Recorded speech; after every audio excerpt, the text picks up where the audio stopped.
మొదటి సమూయేలు 8వ అధ్యాయం. సమూయేలు వృద్ధుడైనప్పుడు తన కుమారులను ఇశ్రాయేలీయుల మీద న్యాయాధిపతులుగా నియమించెను. అతని జ్యేష్ఠ కుమారుని పేరు యోవేలు, రెండవ వాని పేరు అబియా. వీరు బెయేర్షెబాలో న్యాయాధిపతులుగా ఉండిరి. అతని కుమారులు అతని ప్రవర్తనను అనుసరింపక ధనాపేక్షులై లంచం పుచ్చుకొని న్యాయమును త్రిప్పివేయగా, ఇశ్రాయేలీయుల పెద్దలందరూ కూడి రామాలో సమూయేలునొద్దకు వచ్చి, చిత్తగించుము, నీవు వృద్ధుడవు, నీ కుమారులు నీ ప్రవర్తన వంటి ప్రవర్తన గలవారు కారు గనుక సకల జనుల మర్యాద చొప్పున మాకు ఒక రాజును నియమింపుము, అతడు మాకు న్యాయం తీర్చునని అతనితో అనిరి. మాకు న్యాయం తీర్చుటకై రాజును నియమింపుమని వారు అనిన మాట సమూయేలు దృష్టికి ప్రతికూలంగా ఉండెను గనుక సమూయేలు యెహోవాను ప్రార్థన చేసెను. అందుకు యెహోవా సమూయేలునకు సెలవిచ్చినదేమనగా, జనులు నీతో చెప్పిన మాటలన్నిటి ప్రకారము జరిగింపుము. వారు నిన్ను విసర్జింపలేదు గాని తమ్మును ఏలకుండా నన్నే విసర్జించి ఉన్నారు.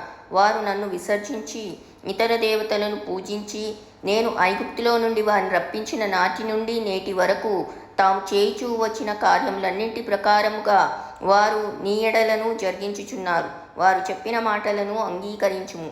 అయితే వారిని ఏలబోవు రాజు ఎట్టివాడగునో నీవే సాక్షివై వారికి దృఢముగా తెలియచేయుము. సమూయేలు తనను రాజును అడిగిన జనులకు యెహోవా మాటలన్నీ వినిపించి ఇలాగు చెప్పెను. మిమ్మును ఏలబోవు రాజు ఎట్టివాడగుననగా, అతడు మీ కుమారులను పట్టుకొని తన రథములను తోలుటకును తన గుర్రములను కాపాడుటకును వారిని ఉంచుకొనును. కొందరు అతని రథముల ముందర పరిగెత్తుదురు, మరియు అతడు వారిని తన సైన్యంలో సహస్రాధిపతులుగాను పంచదశాధిపతులుగాను నియమించును. తన భూములను దున్నుటకును వాటి పంటను కోయుటకును తన యుద్ధాయుధములను తన రథముల సామానులను చేయుటకును వారిని ఏర్పరచుకొనును. మీ కుమార్తెలను భక్ష్యకారిణులుగా, బోనెకత్తెలుగాను, రొట్టెలు కాల్చువారిగాను పెట్టుకొనును. మీ పొలములలోను మీ ద్రాక్ష తోటలలోను ఒలివ తోటలలోను శ్రేష్టమైన వాటిని తీసుకొని తన సేవకులకిచ్చును. మీ ధాన్యంలోను ద్రాక్ష పండ్లలోను 10వ భాగము తీసి తన పరివార జనమునకును సేవకులకును ఇచ్చును.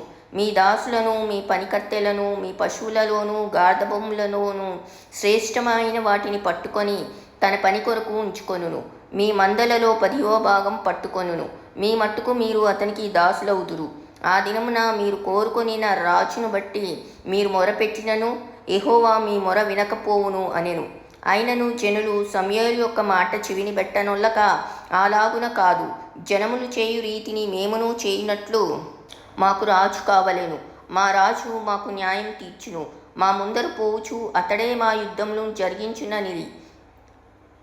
సమూయేలు జనుల యొక్క మాటలన్నింటినీ విని యెహోవా సన్నిధిని వాటిని వివరించెను.